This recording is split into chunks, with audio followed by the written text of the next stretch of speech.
Hey everyone, book 40 in our series is called Danny Means Trouble. How do you help a friend who doesn't want to be helped? This review is already off to a really bad start. I had recorded well over half of it before I realized I never actually hit the record button. And I don't write a script for these Sweet Valley reviews. I just kind of talk off the cuff and see what I come up with. So we'll see what I come up with. So this book I don't like this book. It's not focused around the twins, and I think that is problematic. Not just for this book, but for all of them. I think the series is much stronger when the focus is on the twins. When it's on any of their classmates, it comes across as very preachy and very after-school special. And then there's really no obvious place for the girls, so they kind of have to be force-fit into the book.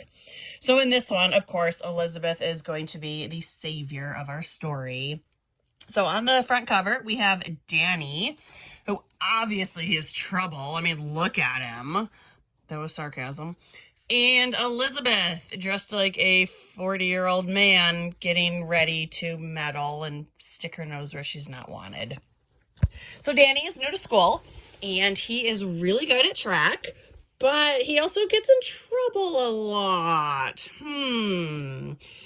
Some of it, yes, it is very problematic, but a lot of it is just horsing around and being a 12-year-old boy. But the teachers in Sweet Valley are almost as bad as the teachers in Stony Brook. So Elizabeth, in a matter of like 10 seconds, realizes that Danny is all Jordan Catalano and cannot read. And it's like, we all saw that one coming. And it's just so unbelievable that over the course of kindergarten through 6th grade, not a single teacher had any indication whatsoever that Danny couldn't read. And it's not that he can't read, he has dyslexia.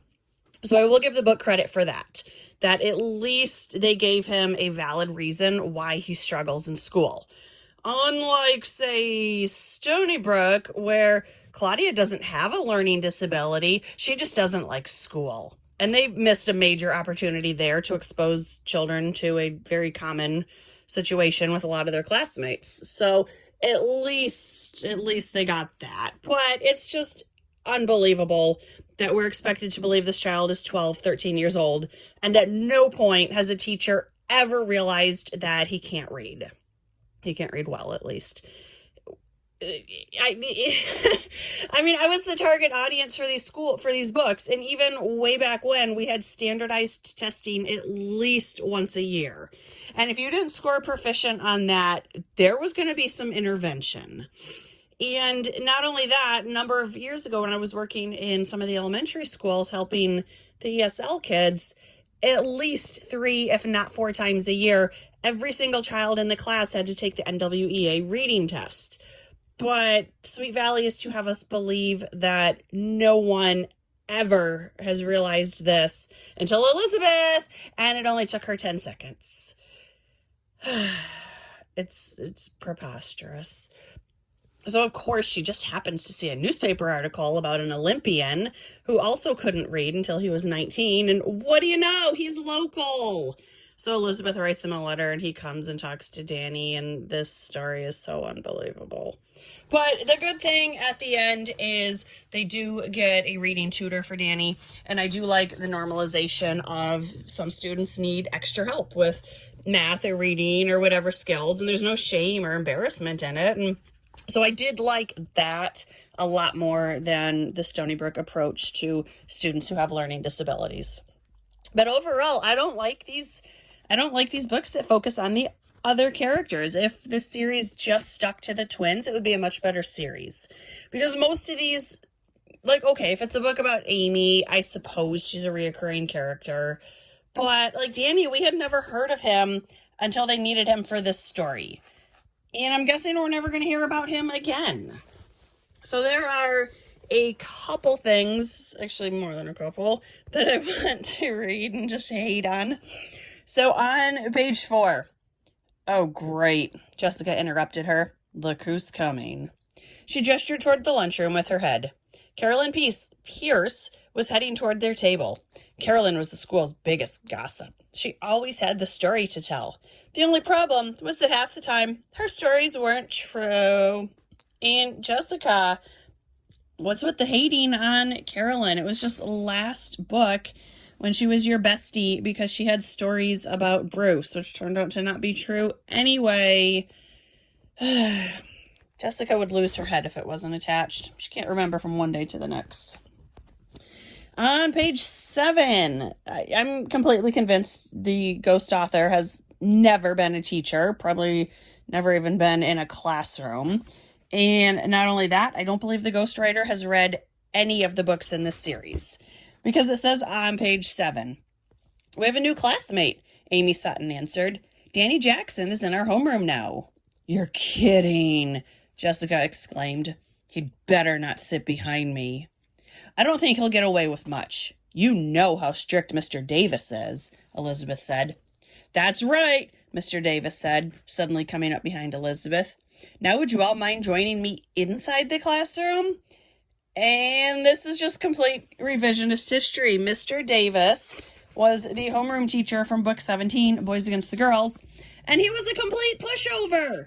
He let the boys basically have recess every day during homeroom class. Nothing about him was strict. The students walked all over him.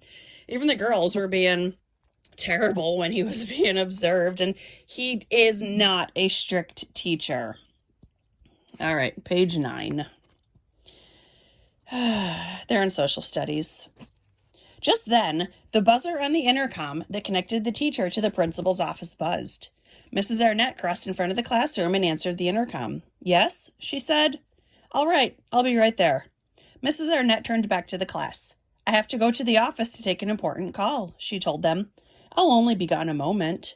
Why don't you all work on copying down the information on the board while I'm gone? No talking, and don't move from your seats. I'll be right back." And that's just not accurate. Teachers cannot leave their classrooms unless it is a super dire emergency and a phone call is not an emergency. They would just have to take a message, or someone would have to come in to Miss Arnett's room, principal, counselor. Someone would have to sit with the children while she's taking that phone call. You can't just walk out and leave 36th graders by themselves. I mean, I work in a high school and I can't leave 16-year-olds by themselves. It doesn't work. Not only would they be naughty, but I think there's legal ramifications of that. So then on page 16, we have a teacher called Mr. Siegel. Who is this Mr. Siegel guy? Oh, he's the science teacher. Yeah, we've never heard of him before. So Ken and Danny get in a physical fight in class. And it says, then, still holding on to Ken, he turned to the class. "I'm sure both Ken and Danny would like to apologize for disrupting the class. I know I can trust the rest of you to work quietly for a few minutes while I escort these two to the principal's office.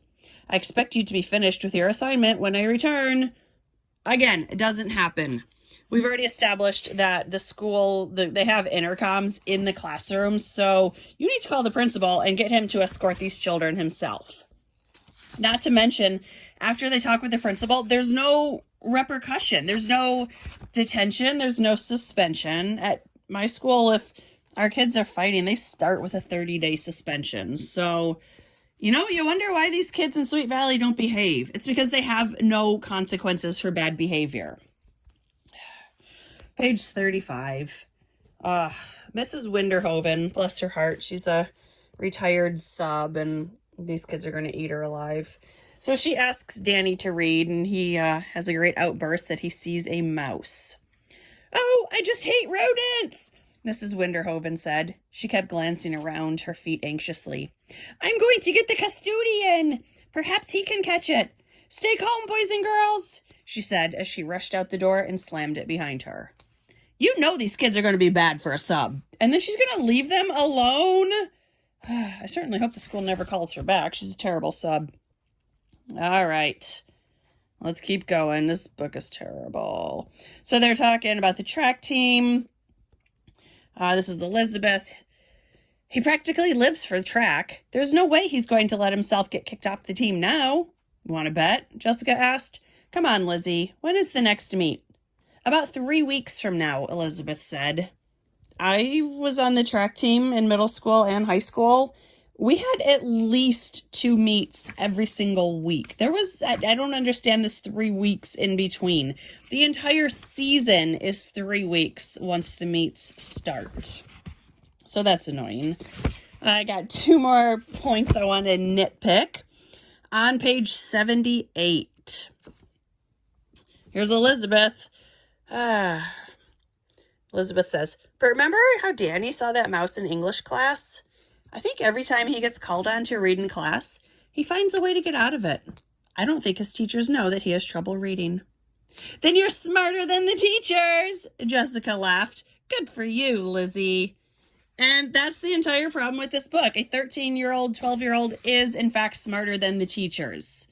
Or the teachers just, I don't know what's going on with them, but it is nothing good. Finally, on page 82, this is surprisingly not about the actual story. This is about the writing. Mrs. Wakefield is making French toast. And on the exact same page, French is both written in lowercase and uppercase text. So this book needed serious editing. It also needed to have been read at least once by someone who had any role whatsoever in a school or in educating children, because it is not good. It gives a horrible representation of teachers, and this is so far, I mean, I think this is the worst book of the entire series, and it is a pretty low bar. The next book's no better. It is called The Twins Get Caught, and it does focus around the twins, so that is an improvement, but Jessica is particularly heinous in that one. So I'll get to that next week. This was called Danny Means Trouble. Really, it should have been called This Book is Trouble. Don't waste your time. Bye.